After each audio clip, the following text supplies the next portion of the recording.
Hello students, आज हम solve करने जा रहे हैं 2021 का B set class 12th biology के लिए। ए सेट हमने कल सॉल्व कर लिया था। चलिए स्टार्ट करते हैं। जिसने कल की वीडियो नहीं देखी है उसके लिए बता देते हैं कि 2021 में कोरोना के कारण जो है क्वेश्चन पेपर का पैटर्न बदल दिया गया था। इसमें दो पार्ट आए थे। एक पार्ट तो पार्ट 1 था जिसमें सब्जेक्टिव क्वेश्चंस थे और दूसरा पार्ट 2 था जिसमें ऑब्जेक्टिव क्वेश्चन थे। तो इस तरह से ये क्वेश्चन थे। चलो सॉल्व करते हैं। सेक्शन ए है, very short answer type questions हैं। How trichoderma polysperma is useful for human beings. देखिए, ट्राइकोडर्मा पॉलीस्पर्म फंगस है जिससे हमें साइक्लोस्पोरिन ए मिलता है और साइक्लोस्पोरिन ए जो है वो जो है इम्यूनोसप्रेसिव एजेंट की तरह काम करता है।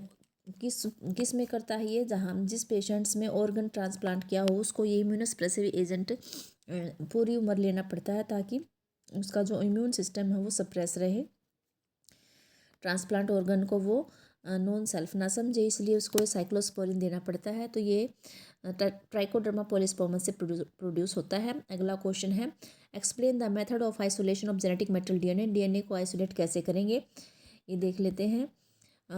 सबसे पहले उसकी सेल वाल को ब्रेक करते हैं, लाइसिस बोलेंगे, ब्रेकिंग द सेल वाल या सेल मेम्ब्रेन जो भी है उसमें से फिर जेनेटिक मटेरियल रिलीज होएगा। अगर सेल बैक्टीरियल सेल है तो लाइसोजाइम एंजाइम से करेंगे, अगर प्लांट सेल है तो सेलुलेज एंजाइम से, फंजाई तो काइटिनेज एंजाइम से उसके सेल वाल को ब्रेक करेंगे। उसके बाद जो है सेल वाल ब्रेक करने के बाद जो है उसके अंदर जो मिक्सचर है जैसे डीएनए है, आरएनए है, प्रोटीन है, लिपिड्स हैं, पॉलीसैकेराइड यानी मैक्रोमोलेक्यूल्स जितने भी हैं उनको अलग रिमूव करना है प्योर डीएनए प्राप्त करने के लिए। तो सबसे पहले प्रोटीएज है, प्रोटीएज से यानी प्रोटीन को डाइजेस्ट कर देंगे तो प्रोटीन रिमूव हो जाएगा।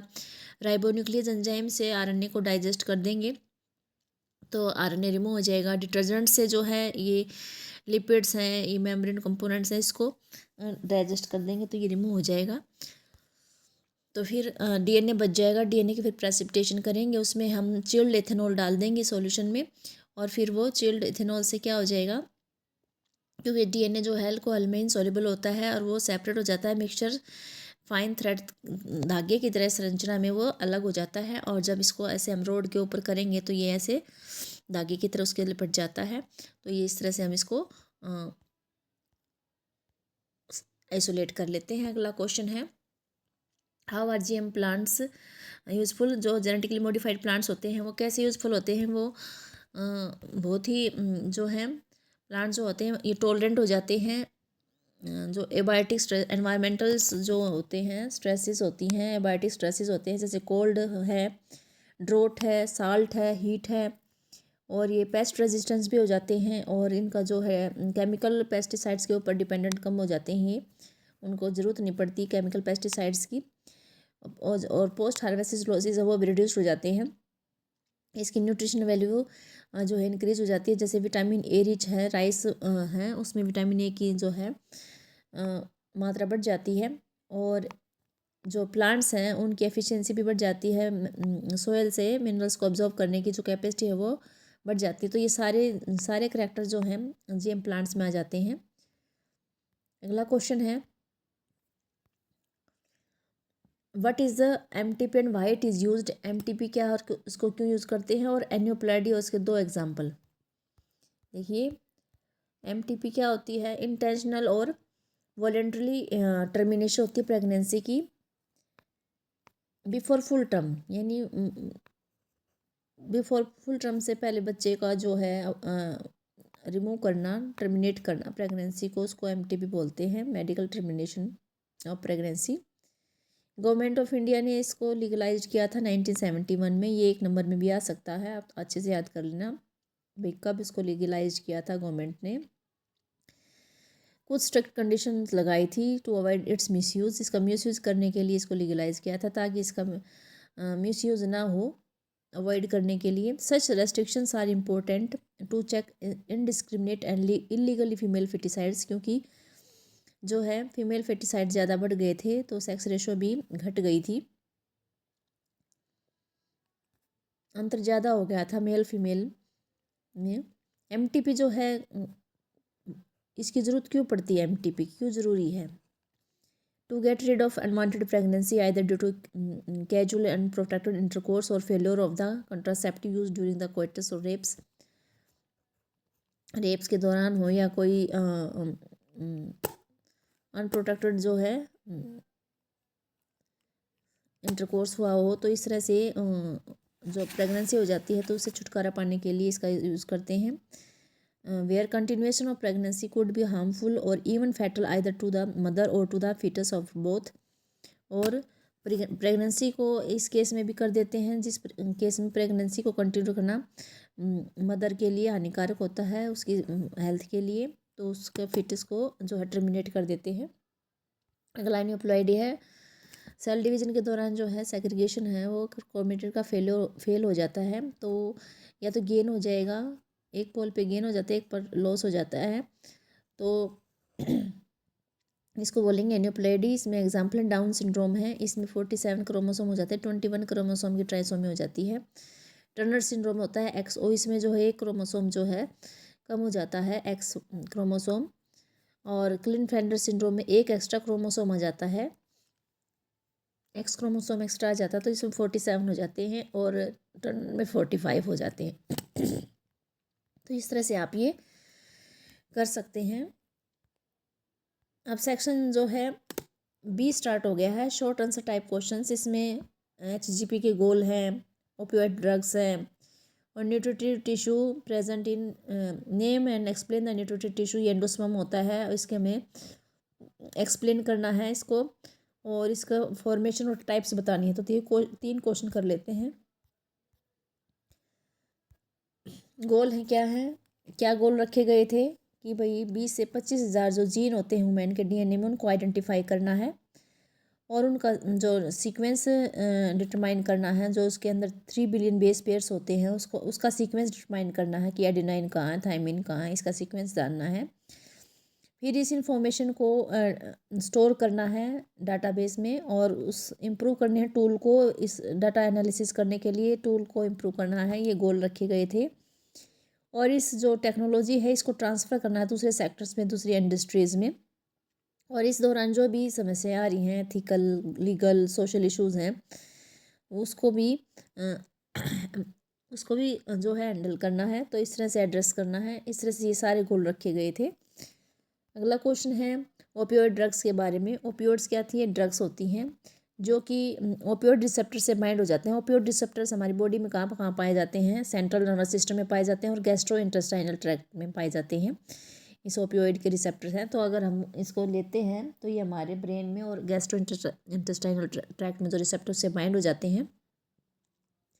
जो हीरोइन है उसको स्मैक भी बोलते हैं। ये केमिकली कैसे बनी है, डाईएसिटाइल मॉर्फिन यानी मॉर्फिन की एसिटाइलेशन से बनी है, विच इज़ ए वाइट, ये सफ़ेद कलर का, ऑर्डरलेस, कोई स्मेल नहीं होती, बीटर तीखा जो क्रिस्टलाइन कंपाउंड होता है, और इसको एसिटाइल मॉर्फिन के एसिटाइलेशन से प्राप्त करते हैं, which is extracted from the. अब ये मॉर्फिन कहाँ से आएगा, latex of the poppy plant, papaver somniferum से मिलेगा हमें मॉर्फिन। इसको स्नॉर्टिंग और इंजेक्शन से ले सकते हैं। ये डिप्रेसेंट होता है हीरोइन और slows down the body functions, body के फंक्शन को स्लो डाउन करता है। अगला जो क्वेश्चन है वो न्यूट्रिटिव टिश्यू है। एंजियोस्पर्म में nutritive tissue that provides the nourishment to the developing embryo is called the endosperm. Endosperm बोलेंगे। फॉर्मेशन ऑफ एंडोस्पर्म क्या है, the endosperm is formed through a process called double fertilisation. Double fertilisation होती है इसमें syngamy और triple fusion, जो जिससे endosperm बनता है वो ट्रिपल फ्यूजन से बनता है। One of the 2 male gametes from the pollen grains fuses with the diploid secondary nucleus formed by the 2 polar nuclei in the central cell of the embryo sac. फिर क्या बनता है, ट्रिप्लॉइड बन जाएगा जिसको प्राइमरी एंडोस्पर्म न्यूक्लियस बोलेंगे, PEN। फिर इस PEN में क्या होती है, माइटोसिस होती है। माइटोसिस होके फिर ये एंडोस्पर्म टिश्यू कन्वर्ट हो जाता है। ये जो है फर्टिलाइजेशन के बाद ही बनता है, एम्ब्रियो जाइगोट से एम्ब्रियो बनता है और इससे PEN से जो है ये टिश्यू बनता है एंडोस्पर्म। तो इसी ये जो है एंडोस्पर्म जो है ग्रोइंग एम्ब्रियो के लिए फूड प्रोवाइड करता है, इंश्योर करता है कि उसको फूड मिले, ग्रोइंग एम्ब्रियो को न्यूट्रिशन मिले। अगला देख लेते हैं टाइप्स ऑफ एंडोस्पर्म्स हैं। हम यहाँ 2 तरह के पढ़ेंगे, न्यूक्लियर और सेलुलर। न्यूक्लियर एंडोस्पर्म में क्या होता है, जो PEN है उसमें बहुत सी माइटोटिक डिवीजन हो जाती है, लेकिन सेवरल फ्री न्यूक्लियर डिवीजन हो जाती हैं, लेकिन साइटोकाइनेसिस नहीं होता। कैरियोकाइनेसिस तो हो जाता है, साइटोकाइनेसिस नहीं होता। तो उसमें बहुत सारे न्यूक्लियाई इकट्ठे हो जाते हैं और पेरिफेरी पे चले जाते हैं वो।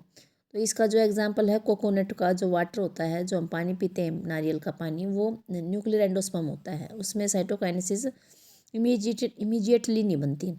सेलुलर एंडोस्पर्म क्या होता है, हर एक न्यूक्लियर डिवीजन के बाद कैरियोकाइनेसिस के बाद साइटोकाइनेसिस होता है, यानी सेल वाल बन जाती है। उसमें जो टिश्यू बनता है वो सेलुलर होता है, शुरू से ही सेलुलर होता है। जो वाइट पार्ट होता है कोकोनट का वो सेलुलर एंडोस्पर्म है। जो पानी होता है वो न्यूक्लियर एंडोस्पर्म है, और जो वाइट पार्ट होता है जो हम खाते हैं वो सेलुलर एंडोस्पर्म होता है। तो इस तरह से इसका ये कंप्लीट हो जाएगा। अगला देखिए क्वेश्चन है, right about the factors which control the rate of decomposition और ड्रोसोफिला ने ड्रोसोफिला मेलानोगास्टर को मॉर्गन ने क्यों सिलेक्ट किया था स्टडी के लिए। ये दो क्वेश्चन देख लेते हैं।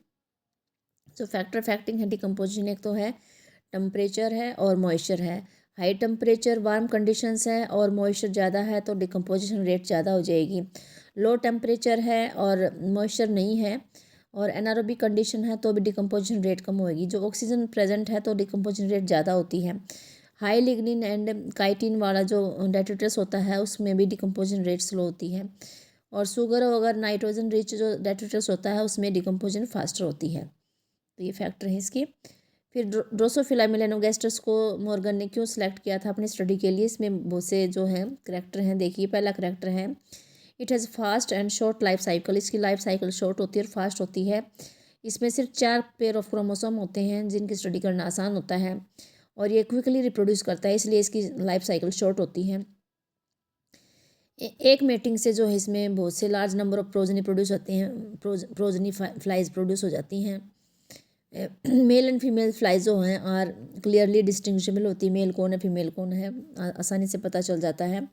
It's has many types of hereditary variation, इसके अंदर बहुत सी वेरिएशंस होती हैं that can be seen with low power microscope. Low power microscope से उन वेरिएशंस को देख पाते हैं। तो ये सारे इसमें करैक्टर्स थे जिस कारण से मॉर्गन ने इस फ्लाई को चुना था। अब है सेक्शन सी स्टार्ट हो गया है। सेक्शन सी में 2 क्वेश्चन हैं, लॉन्ग आंसर टाइप क्वेश्चन हैं, दोनों में एक एक इंटरनल चॉइस है। पहले तो है reason causes of biodiversity loss, भाई बायोडाइवर्सिटी लॉस के क्या कारण हैं। दूसरा है हमें why should we conserve biodiversity, हमें बायोडाइवर्सिटी को क्यों कंजर्व करना चाहिए। देख लेते हैं दोनों क्वेश्चन। कॉजेज देख लेते हैं। Faster rates of species extension are largely due to the human activities, human activities के कारण होता है। There are the 4 major causes called the evil quartet, उनको 4 जो मेजर कारण उसको एविल क्वार्टेट बोला गया है। Habitat loss and fragmentation. Habitat loss and fragmentation में 3 पॉइंट हैं। एक तो है habitat destruction, it is the primary cause होता है, primary cause of the extinction, extinction का प्राइमरी कोज है ये। Tropical rain forest covering more than 14% of the earth's land surface now reduce to 4% या 6%। ट्रॉपिकल रेन फॉरेस्ट है उसमें 14% area पे था वो, अब वो घटकर 6% एरिया पे आ गया है। तो इसका मतलब 8%, आधे से ज़्यादा वो जो है डिस्ट्रक्शन हो गई, इसको डिस्ट्रॉय हो गया है और ये प्राइमरी कोज एक्सटिंक्शन का। दूसरा है हैबिटेट फ्रेगमेंटेशन, हैबिटेट के टुकड़े हो जाना। जो अमेजन रेन फॉरेस्ट है उसमें बहुत से स्पीसीज रहते हैं, उसको काटा जा रहा है। क्या किस लिए काटा जा रहा है, सोयाबीन कल्टीवेशन के लिए या फिर उसको ग्रासलैंड में कन्वर्ट करने के लिए उसको काटा जा रहा है। और काटने से क्या होते हैं, वो जो है बड़ा जो एरिया है पूरा बड़ा है उसके टुकड़े हो जाते हैं। टुकड़े होने के कारण क्या होगा, जो लार्ज टेरिटरीज में रहते हैं जैसे मैमल्स हैं, बर्ड्स जो माइग्रेटरी हैं, हैबिटेट वाले हैं, उनको बहुत ज़्यादा जो है उनकी पॉपुलेशन घट गई है, पॉपुलेशन डिक्लाइंस हो गई उनकी हैबिटेट फ्रेगमेंटेशन के कारण। हैबिटेट डिग्रेडेशन पोल्यूशन से भी डिग्रेड हो गया है हैबिटेट, तो इससे भी बहुत सी जो स्पीसीज़ है वो खतरे में आ गई हैं। दूसरा ओवर एक्सप्लॉयटेशन, अति दोहन करना नेचुरल रिसोर्सेज का। When biological system is over exploited by man for the natural resources it results in degradation of the end extinction of the resources. तो रिसोर्सेज का डिग्रेडेशन और एक्सटिंक्शन हो जाता है, जैसे कि स्टेलर सी काऊ है, पैसेंजर पिजन है, ये एक्सटिंक्ट हो गए हैं क्योंकि इसका ओवर एक्सप्लॉयटेशन किया गया है ह्यूमन द्वारा। Many marine fishes population are over harvested endangering the continued existence of some commercially important species. तो ये जो समुद्र में जो मछलियाँ हैं कमर्शियली जिसको यूज़ किया जाता है, उनकी भी संख्या कम होती जा रही है ओवर एक्सप्लॉयटेशन के कारण। एलियन स्पीसीज इन्वेजन, बाहर से कोई स्पीसीज आ जाती है तो जो नेटिव स्पीसीज है उनको खतरा हो जाता है। ये एग्जाम्पल बता रखा है नील पर्च का, जो ईस्ट अफ्रीका की विक्टोरिया लेक में इंट्रोड्यूस की गई थी। उससे वहाँ पर 200 स्पीसीज हैं सिचुलेट फिश की, वो एक्सटिंक्ट हो गई थी। 200 कम नहीं होती स्पीसीज, 200 स्पीसीज। इसी तरह से जो कैरेट ग्रास है, पार्थिनियम है, लैंटाना है, वाटाइसेंथ है, इन्होंने भी एनवायरमेंटल को डैमेज किया है और बहुत से जो नेटिव स्पीसीज हैं उनको खतरा हो गया है। इसी तरह एक एग्जांपल और है, एक अफ्रीकन कैटफिश क्लेरियस नाम है, उसको इंट्रोड्यूस किया गया था एक्वाकल्चर के लिए अपनी हमारी आवर रिवर्स में। तो उससे भी जो नेटिव कैटफिशेस थे, इंडाइजिनस जो कैटफिशेस थे, उनको अब एक्सटिंक्ट होने के कगार पे हैं, खतरा हो गया है वो। चौथा है को एक्सटिंक्शंस, यानी एक स्पीसीज जब एक्सटिंक्ट होती है तो उसके साथ जो उस पर डिपेंड है वो भी एक्सटिंक्ट हो जाती है। When species become extinct, the plant and animal species associated with it also become extinct. When A host fish species become extinct, it's unique assemblage of parasite also become extinct. यानी जो host fish के ऊपर जितने भी parasite हैं वो भी extinct हो जाएंगे। In coevolve plant pollinator mutualism, यानी प्लांट पोलिनेटर म्यूचुअलिज्म में where extinction of one leads to the extinction of the other, एक की एक्सटिंक्शन हो जाए तो दूसरे की अपने आप हो जाती है। अगला जो क्वेश्चन दे रखा है वो है 12वां जो है, describe the process of fertilisation and implantation in human beings. और इसके इंटरनल चॉइस में दे रखा है प्रोसेस ऑफ स्पर्मेटोजेनेसिस। तो इन दो में से आप एक कर सकते हैं, तो देख लेते हैं। अच्छा, अभी तो बायोडाइवर्सिटी का भी जो इंटरनल चॉइस वाला था वो देखो, why should we conserve biodiversity. इसमें 3 दे रखे हैं, narrowly utilitarian, humans derive countless direct economic benefits from nature. अनगिनत फ़ायदे इकोनॉमिक इम्पोर्टेंस होती हैं नेचर से, खाना मिलता है, लकड़ी मिलती है, फाइबर है, कंस्ट्रक्शन मटेरियल है, इंडस्ट्रियल प्रोडक्ट्स हैं, ना जाने मेडिसिन प्रोडक्ट्स हैं, रेजिन्स है, गम्स है, पता नहीं क्या क्या मिलता है। With increasing resources put into bye prospering nations endowed with the rich biodiversity can expect to reap enormous benefits। तो इससे बहुत सारे, इतनी ज़्यादा बायोडाइवर्सिटी है तो हमारे जो नेशंस को, अपने देश को बहुत सारा फ़ायदा हो सकता है इससे। द ब्रॉडली यूटिलिटेरियन, का क्या मतलब है कि इसमें बायोडाइवर्सिटी जो है मेजर रोल प्ले करता है ecosystem services that the nature provides production of oxygen during photosynthesis. जितनी भी हमारे नेचर में है जो ऑक्सीजन है वो इस बायोडाइवर्सिटी के कारण ही है, जितने प्लांट की बायोडाइवर्सिटी है। पोलिनेशन विदाउट नेचुरल पोलिनेटर, जो पोलिनेशन होती है बिना नेचुरल पोलिनेटर के नहीं हो पाएगी। प्लेजर्स जो हमें मिलता है नेचर से वो प्राइसलेस होता है। तो ये सारी चीज़ें आ जाएंगी ब्रॉडली यूटिलिटेरियन में। एथिकल में क्या आ जाएगा, for conserving biodiversity relates to what we owe to millions of planet animals and microbe species with whom we shares this planet. इस प्लेनेट के साथ हमारे साथ बहुत सारे जो हैं स्पीसीज़ रहते हैं।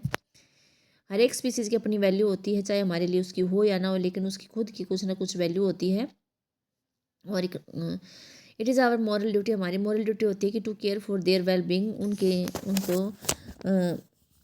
उनकी केयर करनी है हमने, और pass on our biological legacy in good order. तो फ्यूचर जनरेशन को पास ऑन करनी है ये जो भी लीगेसी है, बायोडाइवर्सिटी वाली लीगेसी है, वो आगे यूँ जो है गुड कंडीशन में हमें आगे फ्यूचर जनरेशन को पास ऑन करनी है। तो इस तरह से ये 2 क्वेश्चन में से एक करना था। फर्टिलाइजेशन में इम्प्लांटेशन है। फर्टिलाइजेशन क्या होता है, process of fusion of sperm with an ovum is called fertilisation. जब फर्टिलाइजेशन होती है तो स्पर्म कॉन्टैक्ट आता है, इन कॉन्टैक्ट में आता है जोना पेलोसिडा, ओवम की लेयर होती है जोना पेलोसिडा। और जब वो कांटेक्ट में आता है तो उसमें कुछ ना कुछ चेंजेस आ जाती हैं जोना पेलोसिडा में, और उस चेंजेस आने के कारण वो जो है फर्दर जो स्पर्म आ रहे हैं उनकी एंट्री को ब्लॉक कर देता है। यानी एक ही स्पर्म जैसे ही एक स्पर्म में एंटर किया तो उस मेम्ब्रेन में चेंजेस आ गई, मेम्ब्रेन में चेंज आ गई तो जो और बहुत सारे स्पर्म है वो एंटर नहीं कर पाएंगे, एक ही स्पर्म एंटर कर पाएगा और एक ही वो फिर फर्टिलाइज कर पाएगा। जो एक्रोसोम होता है उसमें जो सिक्रीशन होती है वो हेल्प करता है स्पर्म की एंटर कर जाए साइटोप्लाज्म में, ओम के साइटोप्लाज्म में थ्रू द जोना पेलोसिडा और प्लाज्मा मेम्ब्रेन। जब वो एंटर कर जाते हैं अंदर तो यानी जब स्पर्म मेम्ब्रेन को टच करता है तो उसके वो उसमें चेंजेस आ जाता है और स्पर्म एंटर नहीं कर पाते। और जब जब वो स्पर्म एंटर कर जाता है अंदर, तो वहाँ पर जो है जो फर्स्ट म्यूटिक डिवीजन में अरेस्ट था जो वो उसकी जो म्यूटिक डिवीजन कंप्लीट हो जाएगी अब, और सेकेंड टू साइड बना देगा वो। Second meiotic division is also unequal और रिजल्ट्स हैं in the formation of second polar body and a haploid ovum. जब सेकंड म्यूटिक डिवीजन होगी सेकंड उसकी वो अनइक्वल होती है, वैसे ही सेकंड पोलर बॉडी बनेगी और हैप्लॉइड वोम बनेगा। उसके बाद जो न्यूक्लियस का हैप्लॉइड न्यूक्लियस है ओम और जो स्पर्म है वो फ्यूज़ हो जाएंगे और डिप्लॉइड जाइगोट बन जाएगा। जाइगोट बनने के बाद ये देखिए दिखा रखा है फीमेल फैलोपियन ट्यूब के अंदर। देखिए ये जो है ओवरी से जो है ओवम रिलीज हो रहा है और ये इसमें फिमरी में आ गया है। और यहाँ देखिए फिर जो है बी पार्ट दिखा रखा है डायग्राम में, इसमें स्पर्म ने एंटर कर लिया है उसमें ओम के अंदर। एंटर करने के बाद उसकी जो है वो डिप्लॉयड जो है वो बन जाएगा, जाइगोट बन जाएगा। जाइगोट बनने के बाद देखो डी वाले में 4 सेल बनी हुई हैं, सी 1 सेल से 2 बनेंगी, 2 से 4, 4 से 8। ये देखिए मोरूला बन गया है। फिर ब्लास्टोसिस्ट जब आ जाएगा, देखिए ब्लास्टोसिस्ट एफ जे इसके अंदर, देखिए एफ जी एच एच जो है ब्लास्टोसिस्ट कंडीशन है। ब्लास्टोसिस्ट में क्या होता है, बाहर वाली लेयर ट्रोफोब्लास्ट होती है जो कि उसके साथ अटैच हो जाती है और अंदर इनर सेल मास होता है जो एम्ब्रियो में डेवलप हो जाता है। The mitotic division start as the zygote move through the isthmus. जैसे मूव करेगा वो उसको बोलेंगे क्लीवेज, तो वो उसकी जो क्लीवेज स्टार्ट हो जाएगा तो 2 से 4, 4 से 6, 6 से 8, 7 से 16 ऐसे बन जाएंगे और ये से सेल बनेंगे, उनको ब्लास्टोमियर बोलेंगे। The embryo with 8 to 16 blastomere is called a morula. जिस 8 से 16 सेल वाले को क्या बोल देंगे, ब्लास्टोमियर को क्या बोल देंगे, मोरूला बोल देंगे। मोरूला जो है कंटिन्यू करेगा, डिवाइड करता रहेगा और वो ब्लास्टोसिस्ट में कन्वर्ट हो जाएगा। ब्लास्टोसिस्ट जो है यूट्रस की तरफ मूव करेगा। ब्लास्टोमियर अब in the blastocyst are arranged into an outer layer, दो उसमें अरेंज हो जाएगा। बाहर वाली लेयर ट्रोफोब्लास्ट हो जाएगी, जो इनर ग्रुप ऑफ सेल्स होगा वो ट्रोफोब्लास्ट से अटैच होता है, उसको इनर सेल मास बोलेंगे। जो ट्रोफोब्लास्ट लेयर है वो फिर वो जो है अटैच हो जाती है एंडोमेट्रियम के साथ, एंड इनर सेल मास जो है वो डिफ्रेंशिएट हो जाता है एम्ब्रियो में। आफ्टर अटैचमेंट होने के बाद जो यूट्रस की सेल्स होती हैं वो डिवाइड बहुत तेज़ी से रैपिडली जो है डिवाइड करती हैं और वो कवर कर लेती है पूरी ब्लास्टोसिस्ट की। जब पूरा कवर हो जाता है तो हमें कह देते हैं कि इम्प्लांटेशन हो गई है, ब्लास्टोसिस्ट एम्बेडेड हो गया है उसमें यूट्रस में और इम्प्लांटेशन हो गया है, प्रेगनेंसी जो है हो गई है। तो इस तरह से ये क्वेश्चन हो जाएगा। अब इसका इंटरनल चॉइस में स्पर्मेटोजेनेसिस है। स्पर्मेटोजेनेसिस क्या होता है, फॉर्मेशन ऑफ स्पर्म होती है फ्रॉम स्पर्मेटोगोनियम। टेस्टिस जब इन टेस्टिस में इमेच्योर मेल जर्म सेल्स होती हैं produce sperm by the spermatogenesis that begin in the puberty. Puberty के समय होता है ऐसा। Spermatogonia present at the inner side of the seminiferous tubule के अंदर की तरफ होते हैं। वो मल्टीप्लाई करते हैं माइटोटिक डिवीजन में और अपनी संख्या बढ़ा लेते हैं। उनमें से कुछ जो स्पर्मेटोगोनिया है अपना साइज बढ़ा लेते हैं और वो प्राइमरी स्पर्मेटोसाइट की तरह एक्ट करते हैं और इनमें 46 क्रोमोसोम होते हैं, यानी डिप्लॉयड होते हैं। प्राइमरी स्पर्मेटोसाइट्स जब म्यूटिक डिवीजन होती है उनमें तो वो सेकेंडरी स्पर्मेटोसाइट्स बन जाते हैं। उसमें 23 क्रोमोसोम हाफ क्रोमोसोम रह जाते हैं, यानी अब वो हैप्लॉइड हो जाएगा। Spermatids are transformed into spermatozoa by the process called the spermiogenesis। अब जो सेकंड डिवीजन होएगी तो वो क्या बन जाएंगे, स्पर्मेटिड बन जाएंगे। स्पर्मेटिड से उसमें डिफ्रेंशिएशन वगैरह होगी तो स्पर्मियोजेनेसिस बन जाएगा। और स्पर्म जो है, स्पर्म का हेड जो है रिमेन एम्बेडेड रहता है किसमें, सर्टोली सेल में, and are released from the seminiferous tubule by the process of spermiation. ये देखिए ग्राफिकल रिप्रेजेंटेशन है स्पर्मेटोजेनेसिस की। प्यूबर्टी के समय देखो स्पर्मेटोगोनिया दिखा रखे हैं, 46 क्रोमोसोम है इनके अंदर और माइटोसिस हो रही है इनके अंदर और एक का साइज बढ़ जाएगा तो प्राइमरी स्पर्मेटोसाइट्स बन जाएगा। 46 क्रोमोसोम ही है। फर्स्ट म्यूटिक डिवीजन होएगा तो सेकेंडरी स्पर्मेटोसाइट बनेंगे तो उसमें 23 क्रोमोसोम होते हैं। फिर सेकेंडरी स्पर्मेटोसाइट्स स्पर्मेटिड्स बनेंगे, स्पर्मेटिड्स डिफ्रेंशिएशन होकर स्पर्मेटोजोआ बन जाएगा और फिर ये रिलीज होएंगे स्पर्मेशन की प्रोसेस से। तो इस तरह से ये हैं, एक सेल से एक स्पर्मेटोगोनिया से 4 स्पर्म बनेंगे, हैप्लॉइड 4 सेल 4 गैमेट बन जाएंगे, स्पर्म बन जाएंगे। हार्मोनल कंट्रोल कैसे है? स्पर्मेटोजेनेसिस इनिशिएटेड टू अब कैसे पता चलेगा बॉडी में कि भी स्पर्मेटोजेनेसिस होना है? उसके लिए क्या होता है हमारे अंदर, जो प्यूबर्टी के समय जो है गोनाडोट्रोपिन रिलीजिंग हार्मोन है, ये जो हाइपोथैलेमस से सीक्रेट होते हैं, इनका जो है अमाउंट बढ़ जाता है, ये इंक्रीज़ हो जाता है, इनका सिक्रीशन ज़्यादा हो जाता है। जब इनका इंक्रीज सिक्रीशन ज़्यादा हो जाता है तो ये एंटी पिट्यूटरी हार्मोन को स्टिमुलेट करते हैं, और जब वो स्टिमुलेट होते हैं तो वो LH और FSH गोनाडोट्रोपिक हार्मोन को रिलीज़ करते हैं। LH तो एक्ट करता है लिडिक सेल्स पे, और लिडिक सेल फिर क्या करती हैं, एंड्रोजन्स को सीक्रेट करती हैं, और जो FSH है वो सर्टोली सेल पे एक्ट करते हैं और वो स्टिमुलेट करती हैं। कुछ फैक्टर जो हैं सीक्रेट करते हैं, और वो जो फैक्टर सीक्रेट होते हैं वो स्पर्मियोजेनेसिस में हेल्प करते हैं। तो इस तरह से स्पर्मेटोजेनेसिस हो जाएगा।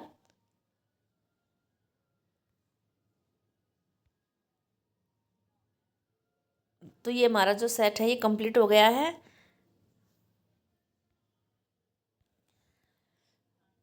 पार्ट 1 कंप्लीट हो गया। पार्ट 2 है जो ऑब्जेक्टिव वाला, देख लेते हैं। जो है पहला क्वेश्चन क्या है, typical angiosperm embryo sac at maturity. देखियो बच्चे कंफ्यूज हो जाते हैं, तो हमें ये याद रखना है 8 और 7 तो होती ही होती है, 7 7 नहीं होते, दोनों 8 नहीं होते, 9 8 भी नहीं होता, तो 8 7 जो है पहली ऑप्शन कट जाएगी, सी ऑप्शन भी कट जाएगा, डी भी कट जाएगा, तो हमारा जो है 8 न्यूक्लिएटेड और 7 सेल्ड है। तो इस तरह से याद कर लेना, 8 न्यूक्लियस होते हैं और 7 सेल होती हैं, तो बी ऑप्शन सही आंसर है। अगला क्वेश्चन है, in which year government of India has legalised MTP with some strict conditions to avoid its misuse. अब अभी हम पढ़ गए MTP कब लीगलाइज हुआ था, 1971 में। सी ऑप्शन है सही आंसर है। अगला क्वेश्चन देखिए, विच of the following is heterozygous. Heterozygous में एक कैपिटल T होता है और एक स्मॉल t, तो ये बी ऑप्शन सही है।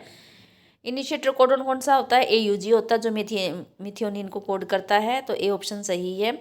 कॉमन कोल्ड है, वायरल डिजीज होती है, ए ऑप्शन सही है। अगला क्वेश्चन है, हु फर्स्ट डिस्कवर्ड एंटीबायोटिक। तो अलेक्जेंडर फ्लेमिंग ने की थी, तो बी ऑप्शन सही है। The puffed up appearance of dough is due to the production of. उसका जो फुली अपीयरेंस होती है डो की, वो किसके कारण होती है? CO2 गैस के कारण, बी ऑप्शन सही है इसकी। अगला क्वेश्चन है, which of the following enzyme is use to break bacterial cell wall. Bacterial cell wall को तोड़ने के लिए, अभी हम आइसोलेशन किया था DNA का, उसमें आया था बैक्टीरियल सेल वॉल को तोड़ने के लिए मिलाइसोजाइम चाहिए, तो ए ऑप्शन सही है। सेलुलोज प्लांट सेल वॉल को काइटिनेज फंगस की सेल वॉल को तोड़ने के लिए चाहिए होता है। BT toxin protein is active at alkaline pH only. जब अल्केलाइन pH होगा तभी ये एक्टिव होता है, नहीं तो प्रोएक्टिव ही रहेगा, इनएक्टिव रहता है। अगला क्वेश्चन देखिए, तो डी ऑप्शन सही है इसका। अगला देख लेते हैं, साइन दोनों प्लस के साइन है, शोज इंट्रैक्शन। तो प्रिडेशन है, प्रिडेशन में एक प्लस एक माइनस होता है, कंपटीशन में दोनों माइनस होते हैं, म्यूचुअलिज्म में दोनों प्लस होते हैं, एमिनलिज्म में एक माइनस और एक जीरो होता है, न्यूट्रल होता है, तो इसका सी ऑप्शन सही है। Karyotype in the Turner syndrome क्या है? XO है, 45 क्रोमोसोम रह जाते हैं। Genotype for blood group O is, दोनों स्मॉल आई आ जाएंगे। ELSI का पूरा नाम लिखना है। Ethical legal and social implications, ये जेनेटिक कोड में आया है, ये वहाँ से आपको मिलेगा। Ethical legal and social implications जो गोल है उसमें दे रखा है ये। अगला है, RNA पॉलीमरेज बाइंड्स टू, किससे बाइंड करेंगे? प्रमोटर साइड से बाइंड करेगा एंड इनिशिएट ट्रांसक्रिप्शन। अगला क्वेश्चन है, promoter is said to be located towards. Promoter कहाँ लोकेटेड होते हैं? 5' एंड के स्ट्रक्चरल जीन के 5' एंड पे, यानी अपस्ट्रीम। स्ट्रक्चरल जीन से पहले को अपस्ट्रीम बोलते हैं, स्ट्रक्चरल जीन के बाद वालों को बोलते हैं डाउनस्ट्रीम। तो 5' end of the structural gene के क्या प्रमोटर होता है? लोकेटेड होता है। Write down difference between DNAs and DNAs। देखिए शुरू वाला जो DNAs है, इसका मतलब है प्लूरल फॉर्म है DNA की, यानी बहुत से DNA। Many number of DNA molecules, ठीक है। दूसरा डीएनएज है वो एंजाइम, एज लगा हुआ है तो एज पहचान होती है एंजाइम की। तो दूसरा डीएनएज एंजाइम जो कि डीएनए को ब्रेक डाउन करने के लिए यूज़ करते हैं। तो ये दोनों में ये डिफरेंस है। टेस्ट क्रॉस क्या होता है? ये जेनेटिक क्रॉस होता है between an unknown genotype and recessive parent. Recessive parent के साथ अननोन जीनोटाइप की जब क्रॉस करवाते हैं, और ये क्यों करवाते हैं, क्यों करते हैं टेस्ट क्रॉस? ये डिटरमाइन करने के लिए कि जो दिया गया पेरेंट है, जो अननोन जीनोटाइप है, वो होमोजाइगस है या हेट्रोजाइगस है। क्योंकि हेट्रोजाइगस और होमोजाइगस की फिनोटाइप तो सेम है, लेकिन जीनोटाइप अलग अलग होती है। तो जीनोटाइप पता करने के लिए हमें टेस्ट क्रॉस करना पड़ता है, तो इसलिए किया जाता है। मेगास्पोरेंजियम को क्या बोलते हैं? Is also called ovule. Ovule भी बोलते हैं मेगास्पोरेंजियम को। अगला देख लेते हैं। आर्ट की फुल फॉर्म लिखनी है। असिस्टेड रिप्रोडक्टिव टेक्नोलॉजीज इन फर्टाइल केसेस में ये यूज़ की जाती हैं, असिस्टेड रिप्रोडक्टिव टेक्नोलॉजीज। अगला है लिम्फोसाइट्स। कौन सी लिम्फोसाइट्स हैं जो एंटीबॉडीज़ प्रोड्यूस करती हैं? तो बी लिम्फोसाइट प्रोड्यूस करती हैं। Widely use diagnostic test for AIDS is ELISA. What is MALT? Mucosa associated lymphoid tissue. अगला है large holes in Swiss cheese are due to the production of a large amount of CO2। ये multiple वाले question में भी था, CO2 आ जाएगा। Bye bacterium, उसमें dough में पूछा गया था, यहाँ स्विस चीज में है। By bacterium named propionibacterium shermanii. LAB is useful in production of household articles products. How and when the LAB is item it produces? LAB produces acid, जो lacto acid bacillus हैं ये क्या करते हैं? Acid produce करते हैं। Lactic acid bacillus हैं, ये एसिड को प्रोड्यूस करती हैं। जैसे लैक्टिक एसिड नाम है इसका, तो ये लैक्टिक एसिड ही प्रोड्यूस करती हैं। That coagulate and partially digest the milk protein. क्योंकि ये मिल्क में लैक्टोज शुगर होती है, तो लैक्टिक एसिड जो है बन जाता है और वो उसमें मिल्क प्रोटीन को जो है डाइजेस्ट कर देता है और उसको कर्ड में कन्वर्ट कर देता है। फिर ईस्ट का जो है साइंटिफिक नेम है सैक्रोमाइसिस सेरेविसी। एक्सोन्यूक्लियस क्या है? Remove nucleotides from the ends of the DNA. Nucleotides को कहाँ से रिमूव करेगा? From the ends of the DNA. ORI क्या है? ओरिजिन ऑफ रेप्लिकेशन है। This is a sequence. ORI एक सीक्वेंस होता है फ्रॉम वेयर रेप्लिकेशन स्टार्ट्स, जहाँ से रेप्लिकेशन स्टार्ट्स होती है ORI। And any piece of DNA when link to this sequence, जब कोई इसके साथ बाहर एलियन पीस ऑफ डीएनए भी इसके साथ लिंक कर दिया जाता है, तो उसकी भी जो है रेप्लिकेशन हो जाती है। इस होस्ट डीएनए के साथ साथ उसकी भी रेप्लिकेशन हो जाती है। What is the insertional inactivation? Insertional inactivation क्या होता है? रिकम्बिनेंट डीएनए टेक्नोलॉजी में एक रिकम्बिनेंट डीएनए को इंसर्ट कर देते हैं coding sequence of selectable marker gene.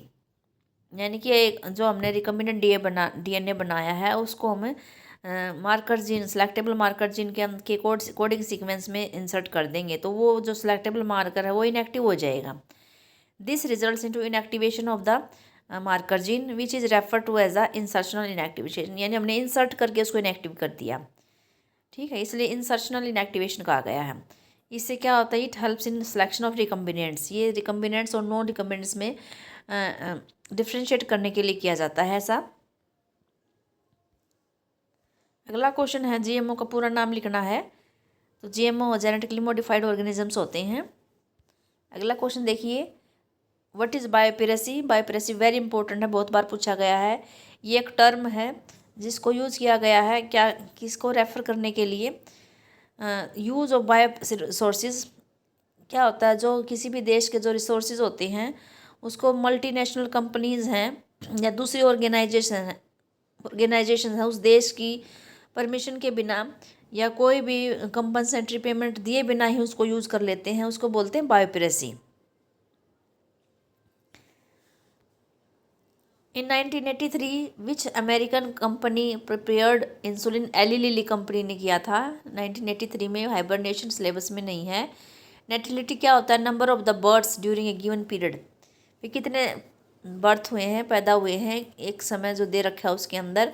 That are added to the initial density, जो कि इनिशियल डेंसिटी में ऐड हो जाते हैं। प्रीडेशन क्या होता है? It is a population interaction, ये इंट्रक्शन है इन विच एन ऑर्गेनिजम्स, जिसको predator kills and consumes another organisms, prey को खा जाता है। Only one species is benefited and other is harmed, एक को ही फायदा होता है दूसरे को नुकसान होता है, दूसरा तो मर ही जाता है इसमें प्रेडेशन में, शिकारी और शिकार। Earth Summit on biodiversity was held in Rio de Janeiro in 1992। तो ये जो है हमारा 2021 का सेट भी कंप्लीट हो गया है। वीडियो को पूरा देखना, और जो है पीछे वाली जो क्वेश्चन पेपर सॉल्व कर रखे हैं उनका जो है लिंक डिस्क्रिप्शन बॉक्स में डाल दिया जाएगा, आप वहाँ से देख सकते हैं। अगर आपको वीडियो पसंद आ रहे हैं तो लाइक करना, ज़्यादा से ज़्यादा 12th के बच्चों, बायोलॉजी के बच्चों के साथ शेयर करना, और कोई भी डाउट है तो ज़रूर कमेंट करना, और चैनल पर नए हैं तो सब्सक्राइब ज़रूर करना। अगली वीडियो में मिलते हैं, सेट सी लेकर आएंगे 2021 का। तब तक वीडियो देखना और अपनी अच्छी से तैयारी करना। Thanks for watching.